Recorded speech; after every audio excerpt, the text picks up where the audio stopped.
కీర్తి సురేష్ తెలుగులో మహానటి లాంటి సినిమా చేసి మంచి పాపులారిటీ సంపాదించింది. అయితే ఎందుకో ఆ తర్వాత ఆమెకు ఈ తరహా పాత్రలైతే దొరకలేదు. ముందుగా గిరి గీసుకొని కూర్చున్న ఆమె అవకాశాలు తగ్గటంతో గ్లామరస్ రోల్స్ కూడా చేసేందుకు సిద్ధమైంది. అయినా సరే ఆమెకి పూర్తి స్థాయిలో అవకాశాలైతే రావటం లేదు. ఇప్పటికే పెళ్లి చేసుకున్న ఆమె బాలీవుడ్ లో కూడా పలు సినిమాలు చేస్తోంది.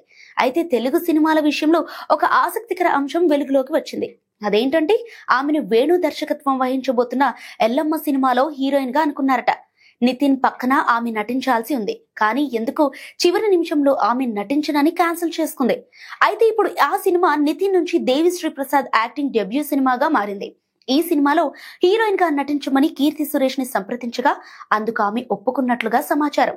అంటే కథ నితిన్ దగ్గర ఉన్నప్పుడు నటించడానికి నో చెప్పిన ఆమె ఇప్పుడు అదే కథ దేవిశ్రీ ప్రసాద్ దగ్గరికి వెళ్ళాక నటిస్తానని చెప్పడం ఆసక్తికరంగా మారింది. అయితే ఆమె నితిన్ ఉన్నాడని నటించనని చెప్పిందా, లేక ఇప్పుడు దేవిశ్రీ ఉన్నాడని నటిస్తానని చెప్పిందా అనే విషయం మీద చర్చలు జరుగుతున్నాయి. నిజానికి ఆమె చేతిలో ఒక సాలిడ్ సినిమా ఉందంటే అది విజయ్ దేవరకొండతో చేస్తున్న సినిమానే.